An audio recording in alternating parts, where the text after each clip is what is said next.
اعوذ باللہ من الشیطان الرجیم بسم اللہ الرحمن الرحیم صلاۃ و سلام علیک یا سیدی یا رسول اللہ وعلی آلک و اصحابک یا سیدی یا محبوب اللہ۔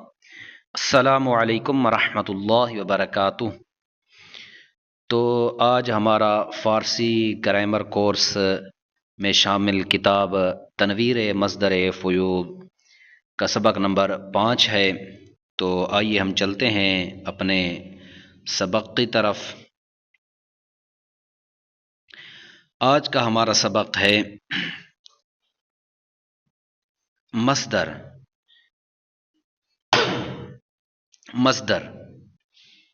مصدر وہ لفظ ہے جس سے دوسرے لفظ بنے۔ مصدر وہ لفظ ہے جس سے دوسرے لفظ بنے، یعنی جس سے دوسرے لفظ نکلتے ہیں اس کو مصدر کہا جاتا ہے۔ جس طرح ہمارے پاس ہے پروردن، اس سے پھر ماضی نکلے گی پرورد، مضارع پرورد، اس سے امر نکلے گا، اس میں فاعل وغیرہ تمامی چیزیں اس مصدر سے نکلتے ہیں۔ تو کچھ چیزیں ہیں وہ بالواسطہ مصدر سے نکلتی ہیں اور کچھ بلا واسطہ مصدر سے نکلتے ہیں۔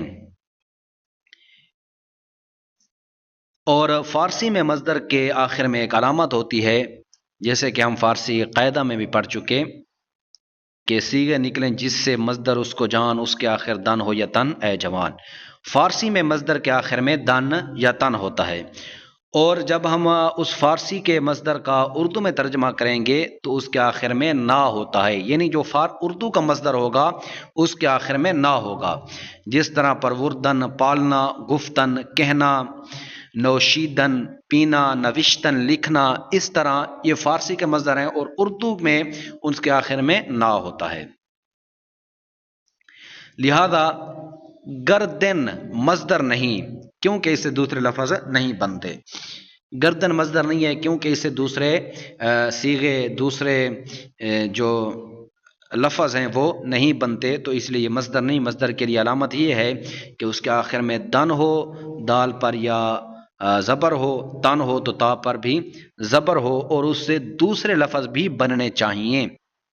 گردن چونکہ اس سے دوسرے لفظ نہیں بنتے اور اس کے آخر میں دن بھی نہیں ہے، دن ہے، گردن دال پر کسرہ ہے۔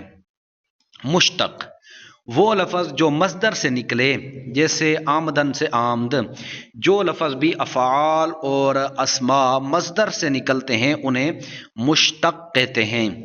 جامد وہ لفظ جو مصدر سے نہ بنا ہو، جامد اسے کہتے ہیں جو نہ خود کسی سے بنا ہو نہ اس سے کوئی چیز بنتی ہو، اسے جامد کہتے ہیں۔ جیسے مرد، اب نہ یہ مصدر سے بنا، نہ اس کا کوئی مصدر ہے، نہ اس سے آگے کوئی چیز بنتی ہے، تو اسے اس لیے جامد کہتے ہیں۔ متکلم، متکلم بات کرنے والے کو کہتے ہیں۔ جس طرح اب میں آپ کی بارگاہ میں عرض کر رہا ہوں تو میں متکلم ہوا۔ مخاطب جس سے بات کی جائے، میں اب آپ سے مخاطب ہوں، آپ سے بات کر رہا ہوں تو آپ مخاطب ہوئے، جس سے بات کی جائے اسے مخاطب کہتے ہیں۔ غائب جس کی کسی سے بات کی جائے، یعنی وہ خود تو حاضر نہ ہو، اس کی کسی سے بات کی جا رہی ہے، تو جس کی بات کی جا رہی ہے وہ موجود نہیں ہے تو اسے غائب کہتے ہیں، جو سامنے موجود نہ ہو یا جس کی کسی سے بات کی جائے۔ کلمہ وہ اکیلا لفظ جو با معنی ہو، یا وہ لفظ جس کا اکیلا معنی ہو، یا وہ اکیلا لفظ جو اکیلا معنی بتائے۔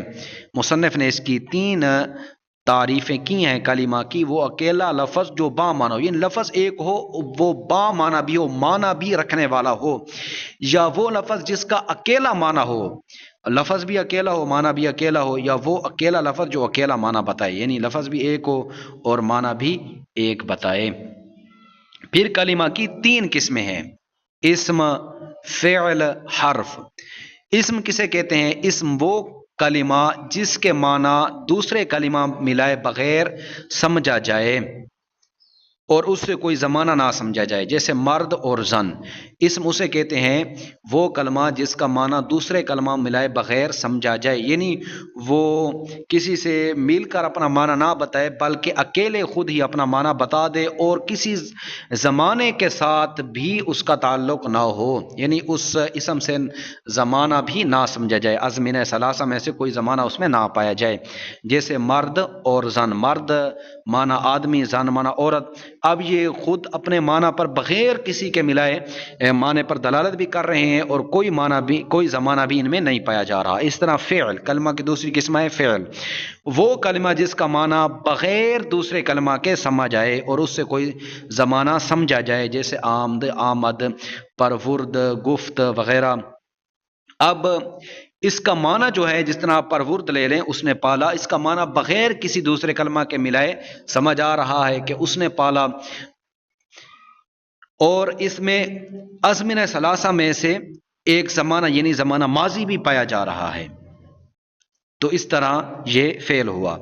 حرف، وہ کلمہ جس میں یہ دونوں باتیں نہ ہوں، یعنی نہ تو تنہائی کی صورت میں اس کا معنی سمجھا جائے اور نہ زمانہ سمجھا جائے، جیسے در، بر وغیرہ، یعنی حرف اسے کہتے ہیں جس میں دونوں نہ اسم والی بات ہو نہ فعل والی بات ہو، اور یہ اکیلا اپنا معنی نہیں بتاتا بلکہ محتاج باشد بضم ضمیمہ، بلکہ یہ ضم ضمیمہ ملنے ملانے کا محتاج ہوتا ہے، جب اس کے ساتھ کوئی فعل، کوئی اسم وغیرہ ملتے ہیں تو تب یہ اپنا معنی بتاتا ہے۔ جس طرح اب فارسی کی عبارت لے لیں کہ رفتم از مسجد تا مدرسہ، رفتم از مسجد تا مدرسہ، کہ میں چلا مسجد سے مسجد تک۔ تو اب اس میں در اور از اور تا جو حرف ہیں ان کا معنی سمجھا جا رہا ہے، کیونکہ اب اس کے ساتھ فعل اور اسم مل گئے تو اس لیے ان کا معنی سمجھا جا رہا ہے۔ السلام علیکم ورحمۃ اللہ۔